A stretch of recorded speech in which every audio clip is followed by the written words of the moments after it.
that Israel is basically out of control.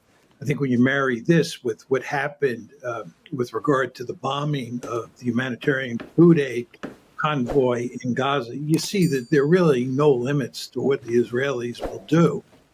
They think they're just free to do pretty much whatever they want. This is, I think, here we're talking mainly about the bombing of the Iranian consulate in Damascus. I think this is a huge blow to the rule-based international order that the United States prizes so much. I mean, the Israelis behave like rogues, and the United States defends them at every turn, as you pointed out. This is not good for the United States. It's certainly not good for international politics in general. I'm not sure what the Israelis are up to. It's kind of difficult to figure out exactly what their motive is. I think one could argue that they're desperate and they're lashing out. Things are not going well in Gaza. Things are not going well with Hezbollah. There's just a lot of bad news confronting the Israelis. And one could argue that they're just upping the ante to try to get themselves out of this mess. It also may be the case that they want to drag the United States into the war. And they want to get the United States in a war with Iran. That's been a long-time objective of the Israeli foreign policy establishment, and one could argue that's what's going on here. But regardless, it is certainly not good for the United States. Well, I want to explore that a little bit, because at the beginning of the war between Israel and Gaza, the Biden administration deployed very significant military assets to the region, including 2 aircraft carriers, and the argument was, we're doing this to protect Israel from the possibility of escalation, meaning that if Israel ends up in a war, say, with Hezbollah or with Iran or with other Iranian proxies, we want to make sure that we're in the region, both hopefully in the first instance to deter that by signaling that we will be involved, but in the event it really escalates, we're going to fight to protect Israel. So here you have a case. I mean, there's been a lot of bombing of Iranian assets in Iraq and Syria, both by the Israelis and by the U.S., and that's obviously one thing, to bomb Iranian assets, bomb Iranian troops stationed in Syria and Iraq. This seems like something almost designed to force the Iranians to retaliate, because technically they've bombed Iranian soil. I mean, these consulates, these embassies are of a different nature than just, say, the foreign troops or barracks in Syria or in Iraq. This is almost essentially like under international law, like attacking Iran itself. What are the kinds of things that Iran could do or might do in order to retaliate, something it seems like they almost have to do, and what are the possible implications of that for the United States? Well, the fact is that the Iranians don't want a war with the United States.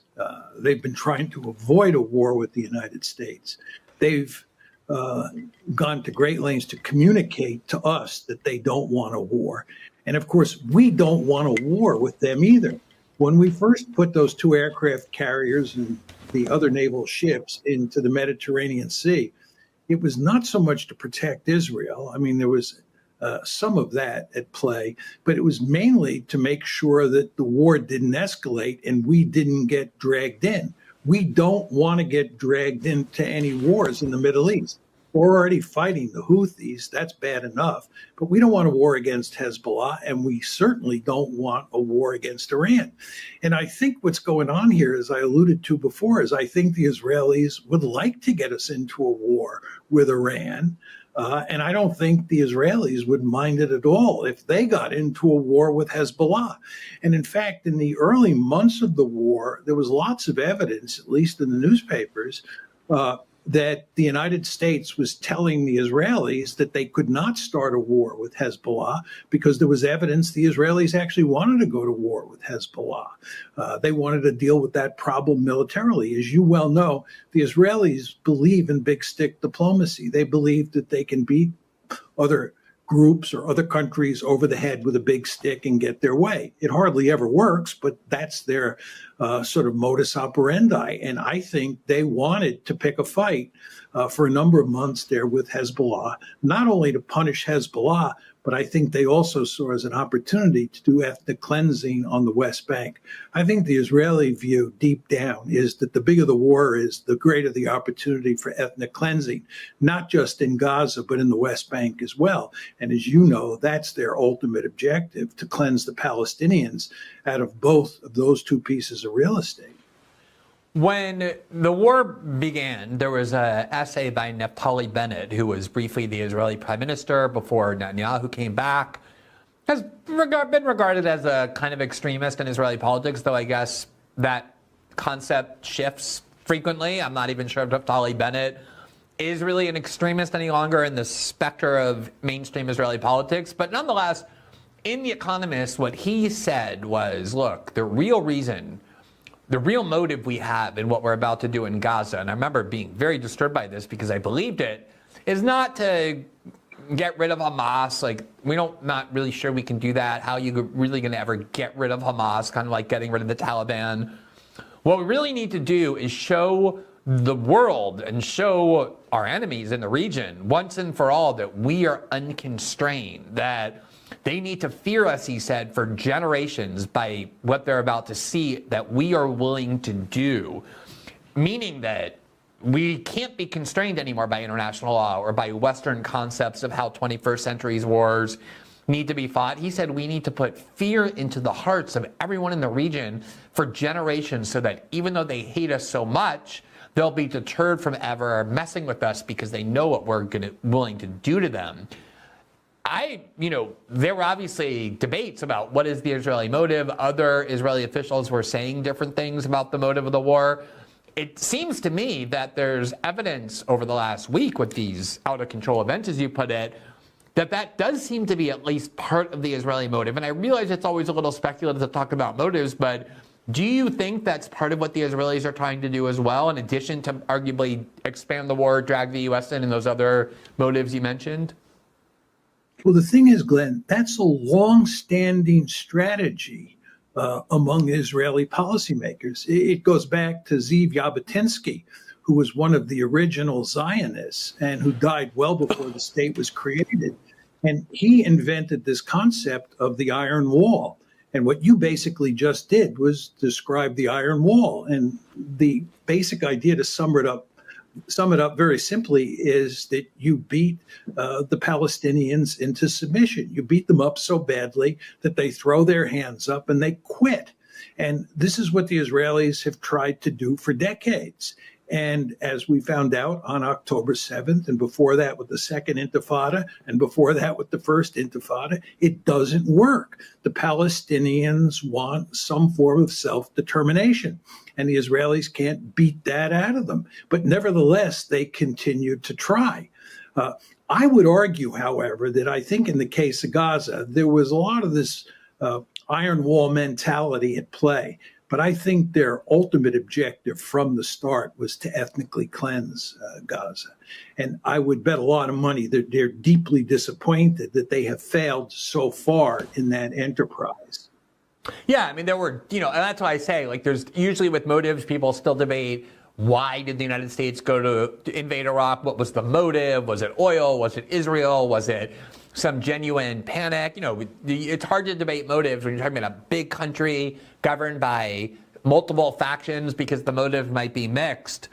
But what I think I'm trying to really ask was, it seems to me, and maybe I'm wrong about this, but it seems to me like, at least for the past few decades, one of the strategic goals of Israel was to ensure that they maintained a PR advantage in Western countries and among Western populations. It was very important to them to depict themselves as being the more humane country, the more victimized country, the country that just wants peace. And it worked for a long time.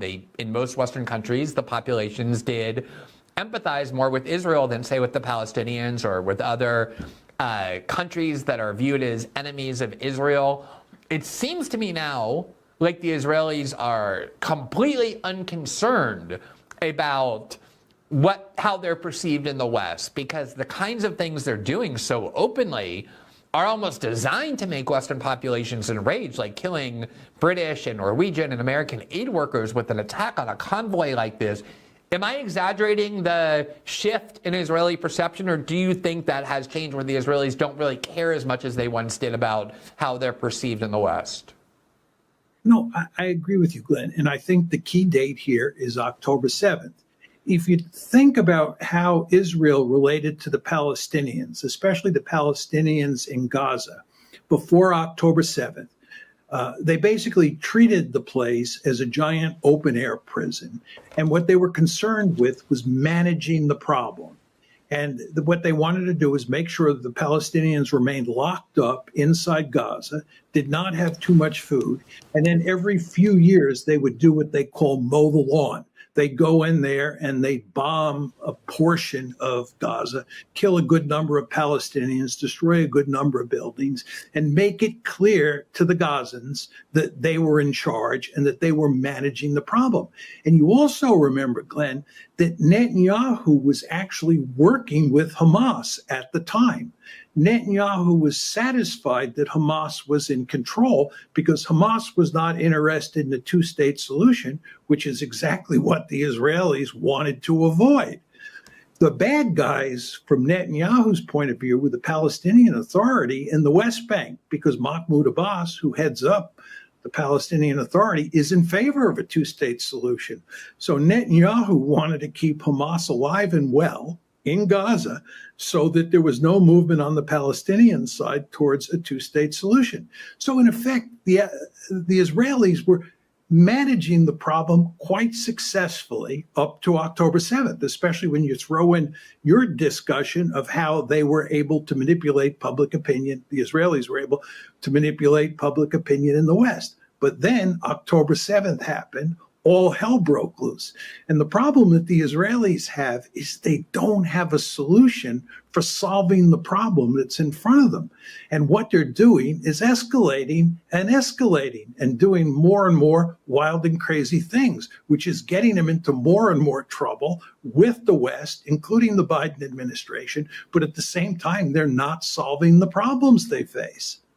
So we're going to get to Ukraine in a minute, but I remember from the very beginning when we talked about Ukraine, it was always kind of gloomy and left like a little bit with a dreary sentiment, because I remember asking you repeatedly every time I talked to you, like, what is the potential solution for Ukraine? And you would pretty much say, well, there doesn't seem to be one, given the way that the West has defined victory versus what the Russians have said they could accept and can't accept. Those things cannot be reconciled. And it seems like we're just going to have a war that's just going to kind of plod on forever. Maybe at some point it'll be more of a frozen conflict. It's kind of a war that just, where the front line really doesn't change, but the war kind of keeps going. There's never a negotiated solution because there can't be a peace treaty within the parameters the sides set. Is that the same at this point for Israel and the Palestinians? In other words, for a long time, if you asked any Western liberal, they would always say, oh, well, I think there's a solution available. And that is to have a two-state solution, two nice, peaceful countries living by side, respecting each other's sovereignty, the Palestinian state over here, the Israeli state over here. For so many reasons, most people now admit that's impossible, in large part because the Israeli settlements have expanded to such an extent that there's no way to get those settlers out without a civil war in Israel. And without removing those settlements, there's no land sufficient to create a Palestinian state of any kind that would ever be accepted. So what is the solution? Is the same answer that you have for me in Ukraine, which we'll get to in a minute, which is there just isn't one? I think there's no long-term solution here for the reasons you just elucidated. My question at this point is whether or not there's a short-term solution. At some point, the shooting or the large-scale shooting in Gaza is going to end. And then the question is, who's going to run Gaza? If you read the Israeli press, there are lots of Israeli military officers who are saying what they need from the Israeli government is some sort of plan for who's going to administer or who's going to run Gaza once the shooting stops. And Netanyahu has no plan. So you can go around chasing Hamas forever and ever and playing whack-a-mole with Hamas. But the problem is it doesn't go away. And moreover, there's no alternative political organization or political architecture that you can set in place in Gaza that can neutralize in large part Hamas and make Gaza work so that the Israelis can get out and you can have some sort of frozen conflict there. So I don't see what's going to happen here in the short term once the shooting stops. Who's going to run Gaza? Who's going to feed all those people? Where are they going to live, given the number of apartment buildings and houses that have been destroyed? So it looks to me like this is just going to go on and on and on. And it's going to be a huge problem for Israel, and it's going to be a huge problem for the United States. And that's just the short term. So since we have spent some time talking about the Israeli motive, I think no discussion of the Israeli motive is complete without discussing Netanyahu's personal and political situation. We discussed the fact that right before October 7th, there was virtually a civil war in Israel over issues like his corruption trial that he was facing, the attempt to remove judicial review from the Israeli Supreme Court, and it basically allowed the Knesset to pass whatever laws they wanted. There were reservists and unprecedented conflicts in Israel happening over that political controversy in particular. Everybody knows Netanyahu is incredibly unpopular. There's still the issue of whether or not, what kind of blame his government bears for allowing October 7th to happen without detecting it, without having stopped it. He's politically crippled. The only thing that's keeping him in office, and therefore the only thing that's keeping him away from possible prison on that corruption trial and other charges that he might face, is the ongoing war. So in other words, he is personally very motivated to ensure that the shooting doesn't stop anytime soon. This is something Israelis talk openly about. How much do you think that's part of the calculus here? I think it matters for sure, but I think a lot of the discussion about Netanyahu here in the West is built around the assumption that he is the problem, that Netanyahu is the problem. And if we get rid of him and put somebody like Benny Gantz in, or Naftali Bennett comes back into power, that things would then be better. But the fact is that within the political context of Israel, Netanyahu is not an extremist. Benny Gantz and Naftali Bennett share his basic views on what needs to be done in Gaza. They may be a bit more flexible, but not much more flexible. So I don't see Netanyahu is that big a problem, and I don't see getting rid of him as any meaningful solution. In fact, as you can garner from my previous comments, I don't see much of a solution here at all. But I want to make one additional point, Glenn. When you talk about possible civil war inside Israel and all the controversy there was about the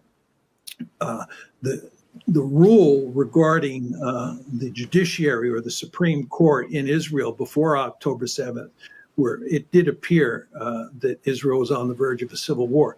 There is another big issue that has recently come to the fore that I believe could cause even more trouble down the road. And that is that the Supreme Court has basically ruled in a way that's going to force, if it's upheld, it's going to force the ultra-Orthodox to serve in the military. It's important to understand that about 13% of Israel's population today is ultra-Orthodox, and the ultra-Orthodox men and women do not serve in the military. They have an exemption. And if you look at demographic patterns out to the year 2050, the percentage of the Israeli population that's going to be ultra-Orthodox is going to increase to around 30%. And if you have a situation where now 13% and in the future 30% of your population refuses to serve in the military, and you're facing multiple threats and you don't have that big a military, you're in real trouble. But the problem with the ultra-Orthodox is they absolutely refuse to serve in the military. And I think it's going to be impossible. I may be wrong, but my sense is it's going to be impossible to get them to serve without some form of civil war breaking out. So Israel is facing problems on multiple fronts at this point in time. And moving forward, the situation on almost all those fronts, whether you're talking about Hezbollah, Hamas, the West Bank, this problem with the ultra-Orthodox, the problem with the Supreme Court and the basic law, it's hard to see any of those situations improving over time. And they all look like they're going to get worse. I want to talk about the attack on this convoy yesterday, because ordinarily in situations like this, the IDF or whatever military comes out and says, oh, we made a terrible mistake. We thought this was a Hamas convoy. There was a miscommunication. We're so sorry that instead the fog of war made us attack an aid convoy. That's not what the Israelis are saying here. They're saying pretty much that they're conceding they knew very well that these three cars formed a convoy of the World Food Kitchen aid workers, a popular organization even inside Israel and around the world, that they had approval of the IDF to operate in Gaza. They were traveling on a route that the IDF had approved. And the Israelis are basically saying, we knew we were attacking this aid convoy, but we did it because we thought, mistakenly as it turns out, but we thought that among the aid convoy was a single individual who was armed and who had some connection to Hamas.